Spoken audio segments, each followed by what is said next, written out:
Akkam nagaa jirtu maatinii fi hordoftoonni Dynamo Educationii ani maqaan koo Barsaa Kabaabenyaan jedhama. Egaa fiiziksii kutaa 1ffaa wal wajjiniin jalqabneerra. Arras egaa tooppikii sana jalaatiin review question 2.3 kan wal wajjin ilaallu ta'a jechuudha. Question number 1. Two vectors give resultant of magnitude 8 units when parallel and 2 units when they are what? Anti-parallel. Determine the possible value of each vectors. Egaa maal jedhaa jira? Vectoroonni lama jiru. Vectoroonni kun lamaanii gaafa parallelii ta'an yookaan immoo the same direction ta'anii magnitude isaanii meeqa? 8. Gaafa immoo opposite direction yookaan immoo anti-parallelii gaafa ta'an immoo their magnitude is how many? 2 units. Kanaafuu gaa tokkoon vectoriin kuni ammamidha value isaa kan jedhudha jechuudha. Kanaaf maaltu jira jechuudha? Giveniin keenya maalidha? Magnitude of vector A, let vector A and vector B hojjennee jechuudha. Let A and B are vectors jennee yookaan jechuudha. Vectors. Kanaaf A vector magnitude of vector A plus magnitude of vector B meeqadha? Ida'uu isaa 8. Let's say this is equation 1. Jennee A minus B, magnitude of A minus B, I mean B minus A is equals to 2. This is that equation 2. O jenne value A dhaa fi B argachuudha jechuudha. Garaafi maali asitti amma parallelii ta'e jechuun ilaama vector A akkasuma ta'e jechuudha. The same direction akka kanaa vector B. Kanadha jechuudha. The same direction gaafa jennu. Opposite direction gaafa jennu immoo maali? Vector A akkas taate vector B immoo akkana gaafa ta'u jechuudha. Kuni asitti 8. Asittoo 2 gaafa ta'u. Kanaafuu maal goona jechuudha? Erga kana goone booda maal goona? By using simultaneously fayyadamnaa jechuudha. By using equation 1 and equation 2. By using equation using what? Taking their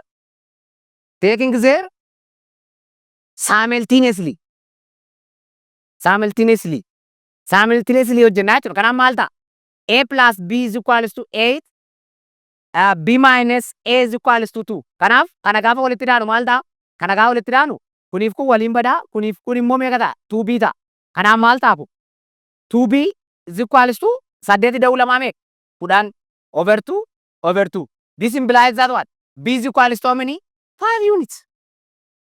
Kan gaafatamne maal? Each value jedhame ture A dhaa B dha kan gaafatamne jechuudha. What is vector B and what is vector A dha kan gaafatamne jechuudha. Kanaafuu maal ta'e tura? Vector B keenya 5 ta'e tura. 5 ta'e taanaan maal? A plus B is equals to 8 jechuun maal jechuudha? A plus 5 is equals to 8. This implies that what? A is equals to 8 minus 5. Therefore, A is equals to 3. So maal ta'e jechuudha? Therefore, B is equals to 5 units. And what? A is equals to how many? 3 units. Kanaaf tokko isaanii gaafa jennu B'n 5 unit ta'a. Akkasuma A'n immoo 3 unit ta'ee jechuudha. Okay. Question number 2. States the condition where the vector sum of two vectors are known. Vector. Egaa conditionii kam keessatti dhaqanii vectoroonni lama walitti dhaamanii 0 vectorii nuuf kennanidha. Kun baay'ee salphaadha jechuudha. Maarratti dharee kan inni akkas ta'u? The vector sum of two vectors having what? Having the same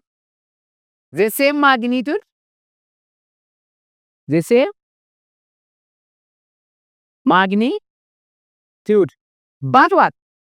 Opposite in direction. Vectoroonni state kam irratti rakasaan 0 ta'an jechuudha. Magnitude isaanii wal qixa ta'e opposite direction gaafa ta'an jechuudha. Gaafa walitti dhaamanii null vector yookaan immoo 0 vectorii nuuf kennu jechuudha. Example jennee soo fudhanne. Example. Let what? Let vector A is equals to 5 units east and vector B is equals to 5 units west.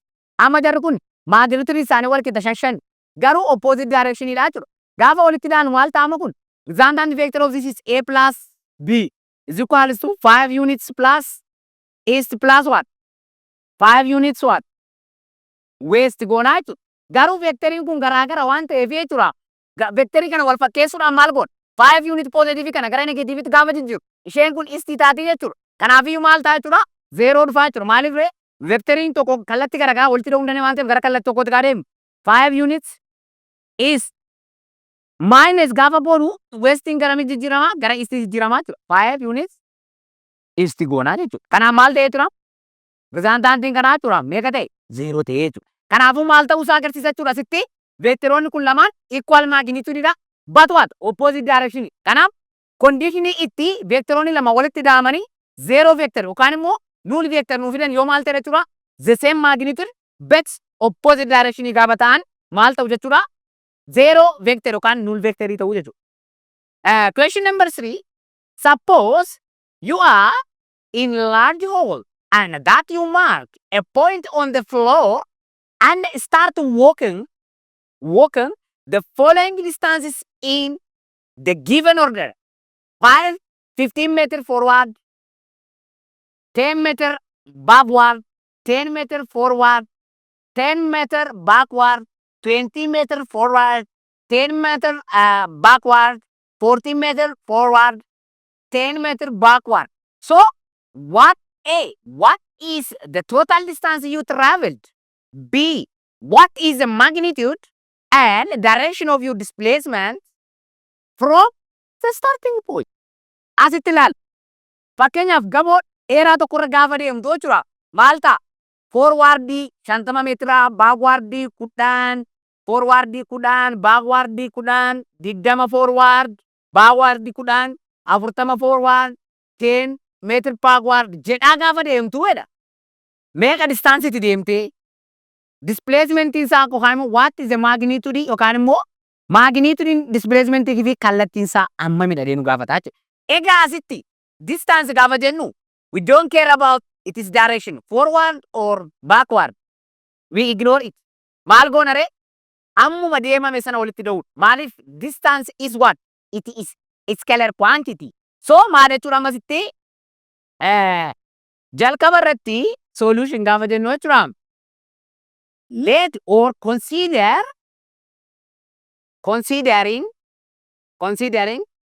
forward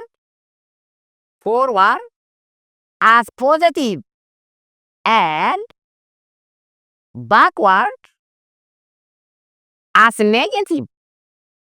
Yoo fudhannee jechuudha. Maaliif vectorii kana displacement fayyadam direction gaafa fayyadam displacement jechuudha. Asitti garuu distance gaafa jennu gaa A. Distance is what? It is scalar. So, we don't care about what? Direction jaadumman qabnu. Maali ta'an aree? 50 meter plus ishee kana 10 meter plus 10 meter plus as kana keenya irraa 10 meter plus 20 meter plus 10 meter plus 40 meter plus 10 meter. Kanaafuu distance keenya meeqa ta'a jechuudha kana gaafa iddaatanii distance or S is equals to 160 meetrii ta'ee jechuudha. Gaafa kana walitti dhaatan meeqa isinii dhufe distance keessanii 160 dhufe. Kanaaf distance is equals to 160 meetrii dhufe jechuudha. Kun gaama direction isaan ilaallu ammuma gamoo sanarra yookaan gamoo sanarra ammuma deemne sana qofa jechuudha. Backward, forward, backward, whatever. Amma deemne sana qofa gaafa walitti dhaanu meeqa ta'e 160 meetrii ta'a jechuudha. Okay, B irratti maal jenneerra consider gooneera. What we are considering forward as a positive jenneerra jechuudha. Forward keenya we considering as what? A positive and what? Backward as what? As a negative fudhanna. Kanaafuu gaa maaliif jennaan displacementiin gaa direction wajjin ibsama waan ta'eef kanaaf maal goona? Displacement keenya akkasitti gaa barreessinu maadha gaa jechuudha iddoo kanatti 50 meetrii positive barreeffannaa minus 10 meetrii goona backward waan ta'eef plus 10 meetrii goona forward dha plus minus 10 meetrii backward dha plus 20 meter forward dha ishee kana jechuudha. Plus I mean minus 10 meter dha backward waan ta'eef jechuudha. Plus 40 forward waan ta'eef positive fudhannaa. Plus 10 meter. Gaafa gootan kana gaafa walitti daatan meeqa argattu? 80 meetirii argattu jechuudha. Kun maadhaam? Displacement keessa hidhaa. Direction isaa immoo garam ta'a jechuudha. Positive considering as forward jennee waan ta'eef maal ta'a jechuudha? 80 positive waan ta'eef jechuudha. Forward dha jechuudha direction isaa. Kanaaf displacement jedhu ta'e salphaamatti 80 meetira forward deemna ture. Garuu maal goone jechuudha? Distance isaa 160 ture. Direction distance hin deemne fageenya hin deemne 180 dha. Haa ta'u garuu displacement isaa meeqa jechuudha? I mean distance isaa 160 dha inni hin hojjennu. Displacement isaa immoo meeqa? 80 forward dha jechuudha. Kanaafiyyuu distance jechuun direction asitti kan isin beekuu qabdan maalidha? Distance in direction consider tun godhin fageenya deemne qofa walitti da'uudha. Displacement gaafa jennu immoo direction consider goonaa jechuudha. Yookaan immoo waa'ee kallattii yaaduu qabnaa jechuudha. Kanaaf nun asitti kallattii isa forward positive isa backward negative jennee gaafa walitti daanu 80 positive dhufe waan ta'eef positive immoo maal jenneerra forward jenneerra. Kanaaf displacement kan meeqa ta'a? 80 forward nuuf ta'ee jechuudha. Kanaaf direction isaa forward dha. Hangi isaa yookaan hammi isaa immoo 80 dha jechuudha. Okay, question number 4. What vector must be added to vector C of 10 kilometers in order to give the resultant vectors of A 50 kilometer is maal nun jedhaa jira? Vectorii ka ammamtu vector C 10 kilometer east yookaan gara bahaa ta'etti ida'ame. Resultant armaan gadii nuuf idaadha. Kan itti ida'amu isa kamidhaa? Kanaaf amma yoo fakkeenyaaf result amma irratti meeqa? Resultant nuuf kenname 15. Vectorii meeqatu sitti ida'amee 15 nuuf idaadha. Kanaaf amma sitti jechuudha.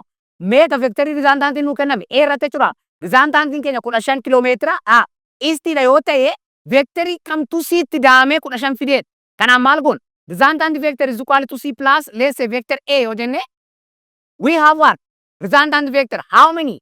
15 kilometers 15 qabnaa jechuudha. 15 kilomeetira east erga qabaanne vectoriin sitti ida'amee 15 fide sun eenyuudhaadha? Isa kan barbaannu. A jechuudhaan A kanaa jechuudha. Kanaaf siin keenya meeqadha? 10 kilometer what? Eastidha jechuudha. Plus what? Vector A. Maal barbaadaa jirra? Vector A is what? The vector added to vector C which is give us what? The resultant vectors of 15 kilometer to eastidha jechuudha. Kanaaf vectorii isa kana kan hin barbaadaa jiru. Isa dhaatti ida'amee 15 nuuf fide sana baruudha jechuudha. Kanaaf simply kun eastidha waan ta'eef gamana teessifnee irraa hir'isuu dandeenya jechuudha. Kanaaf vector A is equals to 15 kilometer east minus what? 50 kilometer is I mean 5 kilometer east. I mean 10. Kanaaf vector A keenya meeqa ta'a tura? 5 kilometer eastidha jechuudha. Kanaafuu vectoriin sitti ida'amee 15 nuuf fide meeqa tura? 50 kilometer 5 kilometer eastidha jechuudha. Kanaaf vector C keenya 10 ture. Resultantiin immoo 15dha. Eastidha lamaan isaa. Vectorii meeqatu itti ida'amee sitti jechuudha. Meeqatu ida'amee 15 fideedha. Kan hin barbaanne. Kanaaf 5 gaafa 10 irratti irraamu 15 kan nuuf fidudha jechuudha. Kanaaf vectorichi meeqa tura? 5 kilometer to eastidha jechuudha. Ani simboolii maafin A jedhe malee yoo barbaadan B jechuudha jechuudha. Barbaadan D jechuu dandeessu vectorii sana. Maqaa barbaadan kennuuf dandeessu. Garuu the vector must be added to C to give 15 kilometer east is how many? 5 kilometer east. This is the answer.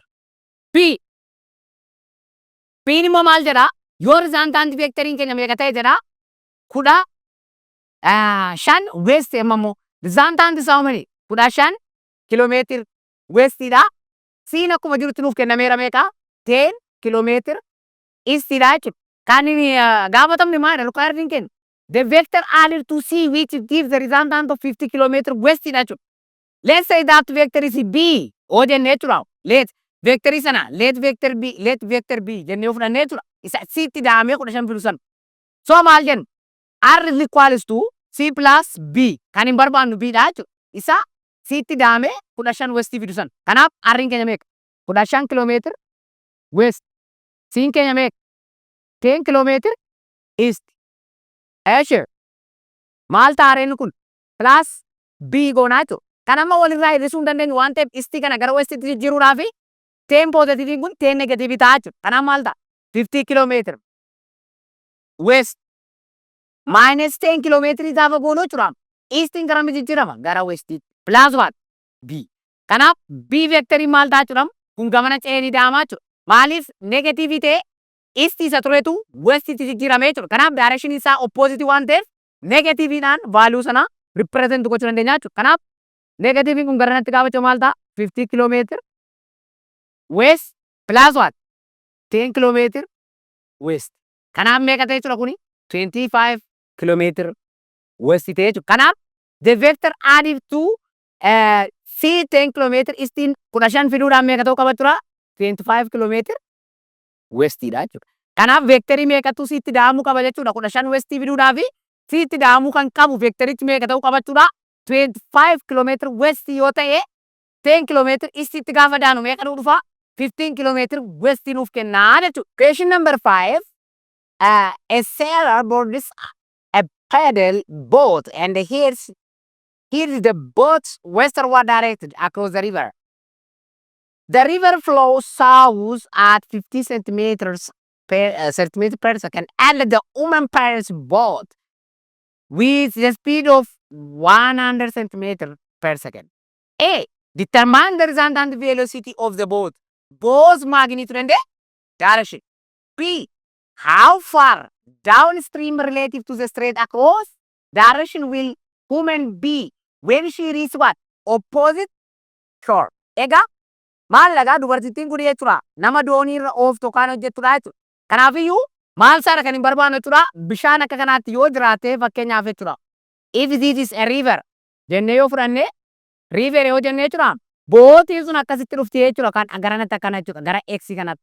Garuu maalidhaa? Sababa kaarentiin bishaanii waan isheen oppoos ishee godhuuf kaarentiin bishaan sanaa maal taate bootittiin akka kanaatti gadi muuf gochuu dandeessi jechuudha. Egaa maalidha walumaa galatti kan hin gaafatamne maalidha? Riiveriin sun gara saawuziittidha gara gadiitti jechuudha akka kanaatti gara gadiitti meeqadha? Riiveriin keenya meeqa? 0.5dha jechuudha kan riiverii maal ta'a jechuudha? Velocity gaya velocity of riiverii meeqadha? 50 centimeter per second jechuun meeqa ta'a? 0.5 meter per second dha jechuudha gara saawuziitti. To south. Saawuziidha jechuudha. Achiin booda immoo maaltu jira? Gara maalitti deemte jechuudha? Bootittiin immoo gara mitiidha? Gara westiittidha miti. Kanaaf meeqa? 100 centimeter jechuun velocity of boat. Meeqa isheen immoo 100 centimeter per second jechuun meeqa taati? 1 meter per second dha jechuudha. Kanaaf magnitude isaa maal ta'a jechuudha? Magnitude isaa maal ta'a? Required magnitude dha. Magnitude ishee maal ta'a? The magnitude of this velocity is equal to under radical of VR square yookaan immoo perpendicular waan uumuuf jechuudha. South to west waan ta'e plus what? Both square is equal to under radical of what?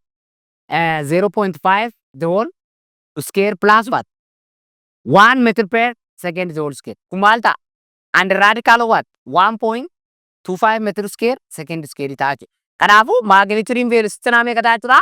Gaafa ruutti jalaa ba'u 1.12 meter per second dha jechuudha. Kun maal? Magnitude of velocity ta'a jechuudha. The direction isaa immoo maal ta'a? The direction isaa immoo maal ta'a jechuudha?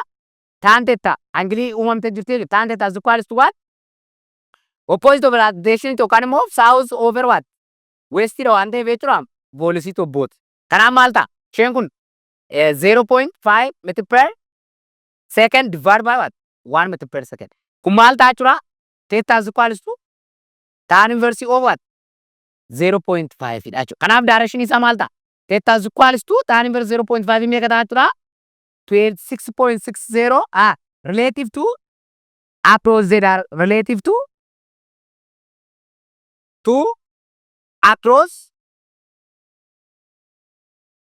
across the direction. Ta'a jechuudha. Kanaaf akka kanaatti hojjechuu dandeenya jechuudha. Kanaaf magnitude isaa tokko tuqaa tokko lama meter per second yeroo ta'u direction isaa immoo 26 tuqaa 6 relative to the across direction dha jechuudha. The answer is what? B irratti maal jira? How moving to what? Amma gaa maal jenneera? kun bishaanicha yoo ta'e jechuudha akka kanaatti garanatti leessa isheen kun gara maalitti jechuudha gara istitti yookaan immoo gara boontii waan ta'eef SX yoo jenne yookaan immoo ishee kana veelosiitiin asirraan jirtu maalidha? Veelosiitii bootiidha jechuudha garanatti. Achiin immoo maal? Asiin akkam taateetti siree tureetti akka kanaa ta'eera jechuudha. Kanaaf amma asirra maaltu jira? Gara gadiitti jechuudha. Isheen kun SY jechuu dandeenya jechuudha. Gad distaansii isaa. Kanaaf relative to the straight line direction sila straight line direction ammam gad siqeedha. Yookaan immoo sila straight darbuu bahuu kan qabu ture straight bahuu hin dandeenye bootii sun xiqqoo gadi siqee darbe waan ta'eef ammam gadi down ta'ee darbeedha. Bootiin sun yookaan immoo doonii sun sana kan hin barbaannu jechuudha. Kanaafuu maali jechuudha? Maal qabna? V is equal to S over T qabna. Amma gara gadiitti immoo maal? SY karaa jennu kana velocity of river jiraatu velocity of river jira. Vs equal to S over T dha jechuudha. Kanaaf maal ta'a? S is equal to V times T. Kanaaf maal jechuudha? SX gaafa jennu jechuudha. Horizontaalii waan ta'eef velocity achirra jiru eewudha. Velocity of bootii dha jechuudha. Velocity of bootii immoo qabna. Meeqa velocity of bootiin keenya? 1 meter per second times T. Ogoonee jechuudha. Maal ta'a jechuudha iddoo kanatti? S is equal to maal ta'e jechuudha? 1 meter per second times T ta'e jechuudha. Kun maadha? S X keenya argannee jechuudha. Erga kana argannee maal jechuudha? X times T namitti kanaaf maal ta'e jechuudha? SX is equal to what? T ma ta'e jechuudha. Tokko waan ta'eef jechuudha. SX is equal to maal? Taayimiin keenya maal ta'e jechuudha? SX ta'e jechuudha. Haa ta'uutii amma immoo SY yookaan immoo kan hin barbaadaa jiru amma distaansii meeqaan gadi siqee darbeedha. Eessarraa? Straight line irraa. Isa baruudhaaf eeguudhaan SY jedhe. SY jechuun immoo maal? Velocity of river times T dha jechuudha. Tiin immoo yoo wajjin walqixa jenneera. SX wajjin walqixxaa jenneera. Kanaaf maal? SY is equal to what? VR jechuun meeqa? 0.5 meter per second. Kun maadha? Tiin keenya asitti maadha? Iddoo kanatti jechuudha. Times what? T dha jechuudha. Kanaaf T jechuun immoo meter per second T jechuun immoo maal jenneera? Isheen T jechuun H over maal jenneera jechuudha. T jechuun immoo maal asitti TSX 0 or 1 meter per second dha miti. T jechuun maal? SX over what? 1 meter per second dha jechuudha. Kanaafuu jechuudha iddoo T kanaa maal galchina? SX over meter per second. But jechuudha. But T means what? S jechuun gara wiizii yookaan immoo gara dalgaatti jechuudha. Over what? 1 meter per second dha. Kanaaf maal taatu ammam gadi siqeedha. C ammam gadi siqee darbeedha. SY yookaan immoo gara vertikaaliitti jechuudha. Kan jiru sana argachuuf 0.5 meter per second iddoo taayimii maal gachuu dandeenya? S of X jechuun gara dalgaatti gara wiiziitti jechuudha. Over what? 1 meter per second. Meter per second hin badaa. Kanaaf SY is equal to maal ta'e jechuudha? 0.5 SX dha jechuudha. Kanaaf maal jechuu dandeenya jechuudha kana distaansii isheen gadi siqte yookaan immoo down kan isheen jaatu yookaan immoo maal jedha? How far down stream to relative to the straight line crossing miti straight line crossing irraa ammam gadi siqte jechuudha? Half of what? Straight line in gadi siqte jechuudha. Kanaaf maal jechuu dandeenya jechuudha? The answer is what? She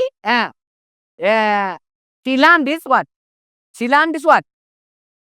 W yookaan immoo wheels of horizontal over 2 or what? SX over 2 down the stream dha jechuudha. Down the stream of the straight line direction dha jechuudha. Of what? Of the straight line direction. Kanaaf ammam straight line direction agarsiisa jechuudha. W over 2 yookaan immoo amma 2 fakkeenyaaf horizontal distance sun kennamte ta'e isaaf lamaaf irree argannaa jechuudha. Amma inni gadi siqee darbe. So she lands wheels over 2 or SX yookaan immoo horizontal straight line X over 2 down the stream or what? The straight line direction jennee deebisaa bifa kana fakkaatuuni maal qonna jechuudha? Deebisnaa jechuudha. Okay. Question number 6. Given the three displacement vectors B, C and D such that B is equal to I plus 2J meter, C is equal to CI 3I minus 2J M. D of unknown components. Determine the magnitude and the direction of D. For what? 3B minus C plus D is equal to 0 nu jira jechuudha. Asitti gaa vectoroonni sadii displacement sadii yookaan namni B, C, D nu kennameera. D unknown. Garuu equation 1 nuuf kenname jira. Given keenya maali? B nu kennameera. Make minus I plus 2J meter. C 3I minus 2J. D unknown dha. Kabraa maaltu nuuf kennameera? 3B. minus c plus d is equal to 0. Requiring keenya eewu require vector d dha jechuudha. Vector d dhaa fi magnitude of vector d kan hin gaafatamu. Solution isaa gaafa jennu maal goona? 3 b gaafa jennu jechuudha. 3 goonee value b gashina minus I plus 2j. Minus innee 3i minus what? 2j plus what? Vector d is equals to what? 0. Kun maal ta'a gaafa itti baay'isan? Minus 3i plus 6j minus 3i plus 2j plus what? D is equals to 0. Vector ni gaafa jennu baasoo maal? dx in I direction plus what? dy in j direction. Idaa kan 3i fi minus 3i meeqa ta'a? Minus 6i plus what? 8j plus what? D jechuun maal jechuudha? dxi plus what? dyj is equals to 0. Kanarraa maal ta'a jechuudha? Gaafa achi dabarsinu maal ta'a? dx maal ta'a jechuudha? Isheen kun gama gaafa ta'etu 6 meetir in I. dy maal ta'a? Minus 8 j meetir ta'a jechuudha. Yookaan immoo minus ta'a jechuudha. Erga sana arganne booda maal ta'a jechuudha? Vector diin keenya gaafa barreessinu jechuudha. Maal ta'a? 6 meetir in I plus minus 8 meter in j. Kanaafuu maal ta'a? 6 in I plus what? minus 8 in j. Kun meter. Kana jechuun 6i minus 8j meetiriidha jechuudha. Kun maadham? Vector d. Kanaaf vector d keenya arganneerraa jechuudha. Kan barbaannu keessa tokko vector d dha. Minus 6i minus 8j meetiriin kuni vector d dha jechuudha. Kanaaf amma immoo maal goona jechuudha?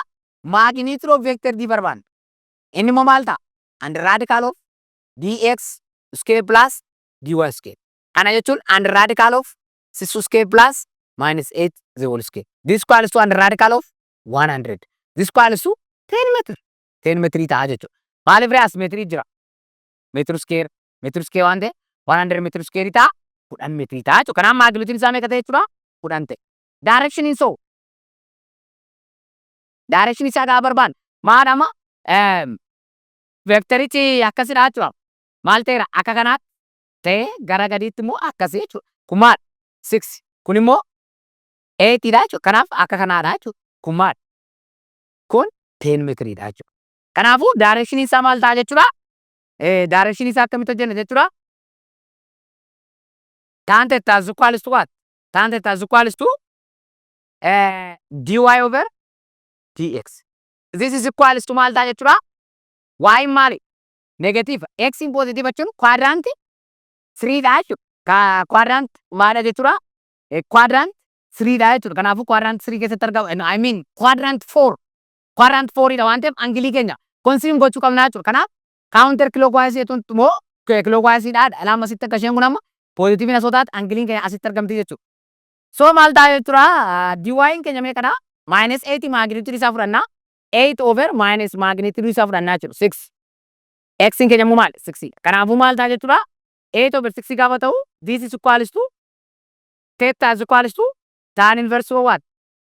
8 over 6. This is equals to 53.13 degree dha jechuudha. Kanaaf maal? Direction isaa from positive x axis counter clockwise dha jechuudha. Yookaan immoo I mean clockwise dha jechuudha. Counter clockwise yoo ta'e immoo 360 irraa argine naannoo 307 ta'a jechuudha. Kanaaf amma angilii kee direction ishee addinatti argamte jechuudha. Isheen kun positive x axis waan ta'eef angilittiin naannoo kanaa jechuudha. Maaliif ree? Y keenya maal waan ta'eef negative dha. X keenya ammoo positive waan ta'eef Y negative ta'e if Y is negative and the X is positive our angle is in quadrant 4. So 53 angle in quadrant 4 means what to be? The angle is what? Clockwise 53 degree dha. Clockwise dha jechuudha. Kanaaf direction isaa bifa kanaan argachuu dandeenya jechuudha. Okay. Question number 7. Given the displacement of vector of S1 and S2 as what? Okay. Question number 7. Given the displacement of vector S1 and S2, S1 is 3i plus 6j meter, S2 is minus 2i minus 4j meter. Find the unit vector along the direction of what? S1 and S2. Asitti maal kan nuuf kennan? Given hin kennu. S1 which is equals to 3I plus what? 6J meter. S2 is equals to minus 2I minus 4J meter. Required in maalidha? Required in maal?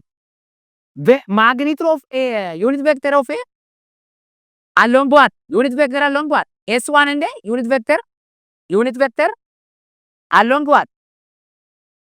Along S1 and S2 right? Solution is got to have the command S1 plus S2 hojjechuu qabna. S1 plus S2 make isa kana hojjennaachu S1 in keenya make 3I plus 6J meter plus what? Minus 2I minus 4J J meter. Kanaafuu maal ta'a? S1 plus S2 keenya maal ta'a? 3I 3 plus minus 2 in I direction meter jechuudha. Plus what? 6 plus minus 4 in J direction meter. Kanaaf S1 plus S2 meeqa ta'a? Gaafa kana walitti daatan meeqa sanii dhufa? Minus 3 dha. Minus 3 ni gaafa 3 minus 2 wajjin gaafa jedhamu I dhufa jechuudha. I plus what? Isheen kun immoo meeqa taati? 2J. Kanaa booda maal ta'a? Meter. Kana erga arganne booda maadha? Unit vector along SY jechuun maal jechuudha? Unit vectoriin along S plus 1 maadha? S1 plus S2 over S1 plus S2 over magnitude of S1 plus S2 dha jechuudha. Kanaaf jalqaba maal godhu? Magnitude of S1 plus S2 jennu. Kun and radical of 1 square plus 2 square. This is how many? And radical of 5 ta'a jechuudha. Kanaaf maal? Unit vectoriin keenya gaafa jedhu S1 plus S2 jira.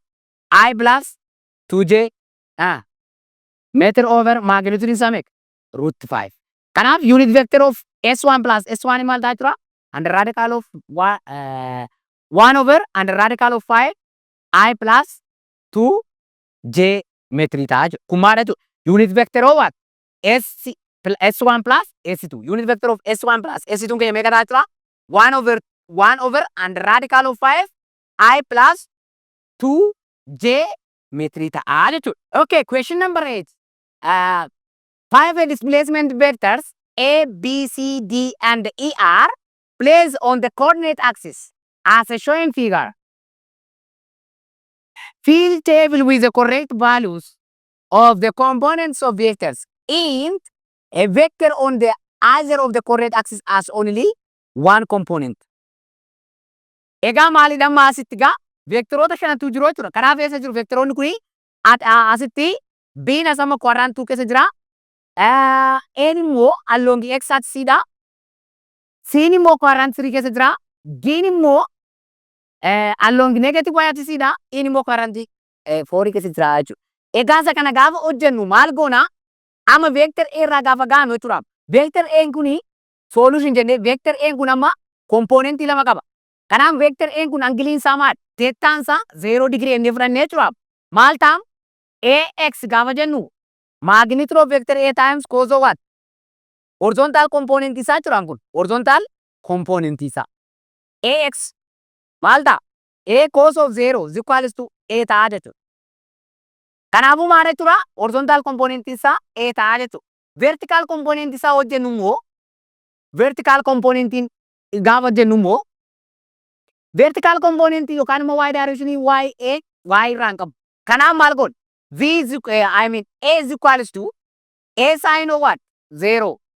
Sin of 0 is 0. So 0 jechuudha. Kana jechuun vector A magnitude isaa A dha. Along X dha jechuudha. Along Y garuu 0 dha jechuudha. 0. Akkasuma B gaafa fudhannu amma B gaafa fudhannu horizontal isaa BX gaafa fudhannu horizontal isaa maal ta'a? B ne gamma negative X axis keessa jirtu waan ta'eef jechuudha. Minus fudhannu. Minus no. Maaliif minus fudhanna? In quadrant 2, the cos is what? Negative. Why? Because cos is what? X over R. R is always positive. You know in mathematics. X is negative. Negative divided by positive is what? Negative. So, minus goonaa jechuudha. Maaliif quadrant lammaffaa keessatti waan argamuuf jechuudha. Cos of what? 37. cos of 37 immoo meeqadha? 0.8. Kanaaf minus 0.8 bitaa jedhe. Akkasuma maal jechuudha? Vertikaaliin isaa immoo by jenna. By. B times sin of what? Positive dha y waan ta'eef quadrant 2 keessatti rakkoon qabu jechuudha asitti. Kana jechuudha by. Bx immoo ishee kana. So sin of 37. Sin of 37 in 0.6 dha. Kanaaf positive dha. 0.6 positive. Akkasuma c gaafa fudhannu c immoo vectorii meeqa keessatti argama jechuudha? Quadrant 3 gaafa laaltanidha. Asirraan jira jechuudha. Asirraan cy jira. Asiin immoo maaltu jira? C x jira jechuudha. Kanaafuu cx maal ta'a? Quadrant 3 dha. Quadrant 3 keessatti immoo cosiin siniin negative waan ta'eef minus c sin of n maaliif cx dhaa fi angilii kun maal opposite dha. Kanaafiyyuu sinii fayyadamna malee cosii fayyadamna. cx sababa ta'eef cosii fayyadamna jechuun dandeenyu angilicha kan ilaaluu qabna. Kanaaf angiliin kun immoo cx dhaan maali? Opposite. Kanaaf sin teettaa jennaa jechuudha. Kanaaf sin isa fudhanna. Kanaaf sin of 33 fudhannaa jechuudha. Kanaaf sin of 33 immoo meeqadha? 0.8 dha. Kanaaf minus 0.8 c ta'a jechuudha. Kan maaliif sin fudhanne beektu? Angiliin sun cx dhaa fi opposite dha waan ta'eef jechuudha. C y gaafa fudhannu maal ta'a? Ammas quadrant 3 keessa waan jiruuf jechuudha. Quadrant 3 keessatti ammas cy ni immoo asitti agartanii too ta'e jechuudha. Adjacent angilii sanaaf. Kanaaf cy adjacent waan ta'eef cos isa fayyadamna. Garuu quadrant 3 keessatti maadha? Siniinis cosiin negative waan ta'eef maal goona? We put what? Negative c cos of 53. Kun meeqa ta'a? Minus 0. Cos of 53 meeqadha? 0.6 c ta'a jechuudha. Inni kan biraa d gaafa dhufnu immoo d maarra jira jechuudha. Alloon y asirra jechuudha akkas. Kanaafuu angilichi meeqadha naanna'ee dhufe jechuudha. 270 jechuudha ammasitti. Kun angilichi meeqa? 270 jechuudha. Kanaaf dx gaafa jennu maal ta'a? d times cos of 270. Cos of 270 0. Kanaaf maal ta'a? 0. dy is equals to d of sin of what? 270. Angiliin 270 meeqadha? Negative 1. Kanaaf negative 1 times d jechuun minus d ta'a jechuudha. E gaafa dhufnu immoo quadrant 4 dha jechuudha. Kanaaf amma e irratti gaafa dhufnu immoo asitti akkasitti maal isheen kun? ex dha positive dha jechuudha. Gara gadiitti akkas isheen kun ey dha jechuudha. Kanaaf quadrant 4 dha. Quadrant 4 keessatti immoo x maadha positive. Kanaaf maal ta'a? Is equals to e times what? Cos of 37. 30. Maaliif jennaan? Positive dha waan ta'eef quadrant 4 keessatti cosiin positive value fudhannaa 0.866 e ta'a. ey immoo maal ta'a jechuudha? e times minus e fayyadamna y. Quadrant 4 keessatti amma akkuma agartan gara negative y axis dha waan ta'eef jechuudha. Sin of 30. This equals to minus 0.5 e ta'a jechuudha. Kanaafiyyuu gaa isa akka kanaatti hojjenne kana deebifnee teebilii keessatti hin guunnaa jechuudha. Kanaaf ax meeqa ture? A dha. Y isaa maal ture? 0. B bira gaafa dhufnu gaa B'n minus 0.8 dha jechuudha. Maaliif jennaan ammasitti kana barreessuu dandeenya? Maal ta'a? Minus b cos of 37 is equals to minus 0.8 b dha jechuudha. Asitti y isaa immoo maal ta'a? B sin 37 0.6 b ta'a jechuudha. Maal ta'a? B sin 37 is equals to maal ta'a jechuudha? 0.6 b. C bira gaafa dhufnu maal ta'a? Qo'absiisa minus c sin of meeqadha? Sin of 53. Sin of 53 is equals to maal ta'a jechuudha? Maal ta'a? Sin of 53 minus 0.8c. Okay, c y component isaa immoo meeqadha? Minus c cos of 53 minus c cos of 53 meeqa ta'a? Minus 0.6 c dha jechuudha.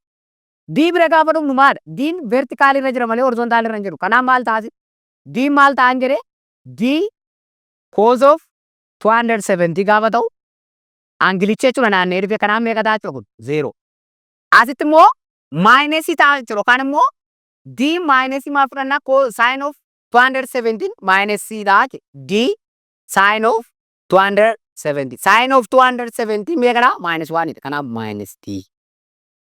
E immoo gaafa dhugnu E quadrant 4 keessatti argama kanaaf maal ta'a jechuudha asitti E cos of 30 positive quadrant 4 waan ta'eef kanaaf maal ta'a kuni 0.866 E ta'a. Asitti immoo quadrant 4 keessatti waa'een negative waan ta'eef jechuudha asitti quadrant 4 keessatti argama ilaalaas quadrant 4 kanaaf maal ta'a E sign of 30 goone minus jirti jechuudha kan kanaaf maal ta'a jechuudha minus 0.5 E kanaafuu bifa kana fakkaatuun hojjennee umuruu dandeenya jechuudha. Egaa guyyaa irraa qabadhee kan isiniif dhiyaadhe viidiyoon keenya asuma irratti goolabama. Warreen YouTube chaanaalii keenyaaf haaraa taatan subscribe gochuun maatii ta'a. Warreen maatii taatan jirtan immoo like share gochuudhaan hiriyoota keessan biraan ga'uun dagatina. Yaadaaf gaaffii yoo qabaattan egaa inbox comment keessan nuuf kaa'aa. Amma deebinee wal agarruutti egaa viidiyoo biraatiin yeroo gaarii isiniif haa ta'u.